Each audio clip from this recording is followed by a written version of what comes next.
With your weekly energy and oracle reading for May 30th through June 5th, 2016. Hello, little hawks. It has been a while since I have come here and, channeled wisdom from Whitehawk visually. I have been doing it on the dailies in Facebook, Instagram, Pinterest, Google+, and Twitter. But I hadn't been doing the videos. The videos do take a little bit more time to do, and I just haven't had the time.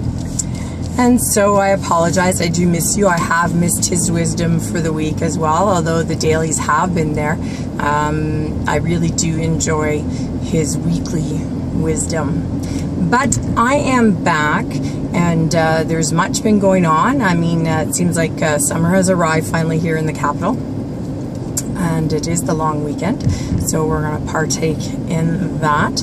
But nonetheless, I hope you guys are all well and have been listening to Whitehawk's dailies these last 4 weeks and not missing him too much. But for now, let's go get Whitehawk and see what he has to say for this upcoming week. Let's go see what Whitehawk has to say for this upcoming week.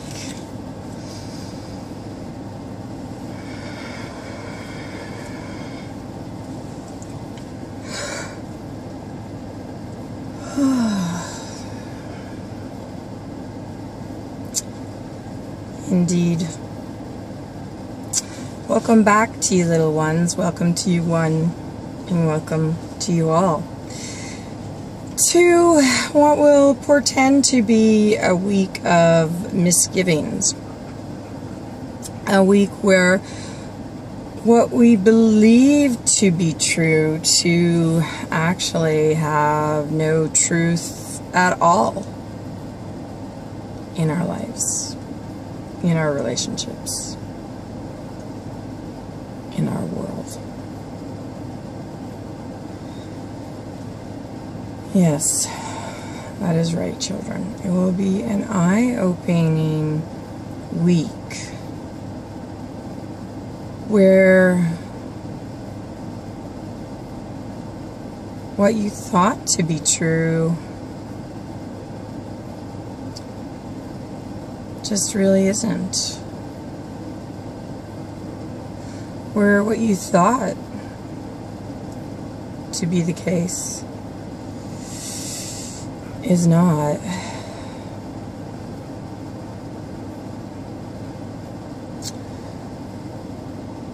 So, for many of you, this worries you, this concerns you. I feel it here. I feel the anxiety in your chest. I feel you being very anxious about it, short-breathed even. And to you, I say this: do not worry about the misgivings. Do not worry about the eye-openings. Trust and have faith that it was always meant to play out this way. For indeed, had it not played out this way, had your eyes been open a long time previous to this, had you really understood what was going on previous to this,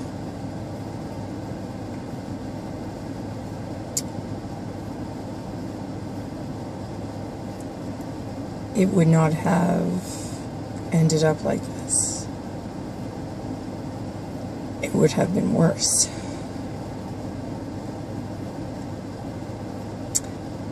And you think, how? How could it have been worse? It could have been. No one says that it's not easy to come through something, and many of you are coming through that. And for many of you, it has been an extremely arduous and slow process. And the reason it was is you were meant to learn much along the way. For had you been able to easily walk away from this, then you wouldn't have learned so much in the interim. And I know you say and you think, gosh, really? I mean, is there not an easier way to learn these lessons, to go through life and find things out? I mean, really, this has been, you know, ridiculous. You've battered us down to the nth degree. You know, you've made us part with so much. You've made us suffer so much. There's been so much to put up with. And Whitehawk is listening to us as we impart this on him. And yes, there can be much sorrow. There can be much suffering. But to come through this, how could you possibly help another if you hadn't come through it as you had? To know all the tricks, to find out all the mysteries, to find hidden meanings, hidden messages. How would you know how to help someone next had you not learned all this on your way to the other side?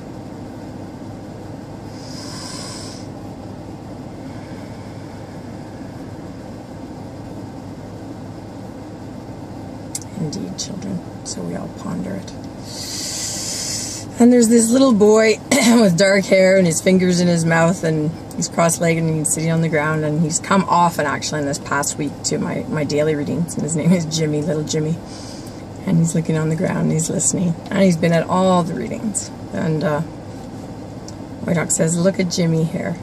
How could Jimmy have known and learned everything that he's learned had he just scrambled through life? Had he just panicked and got out? How could he have learned all these lessons had he not stayed and watched and been aware?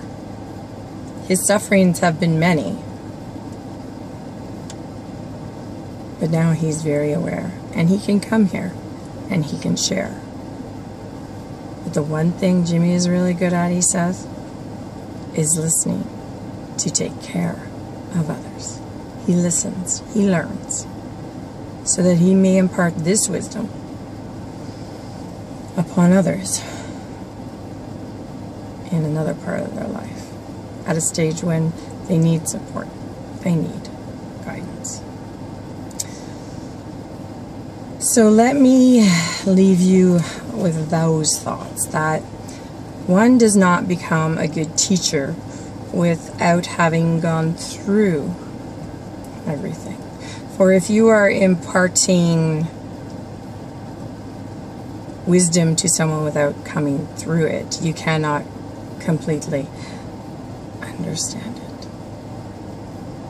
Be blessed, little ones, knowing that we are here, we are listening, we are near, we are listening. All you need to do is to find yourself in prayer. God bless, children. God bless. Well, there you go. That's a lovely message.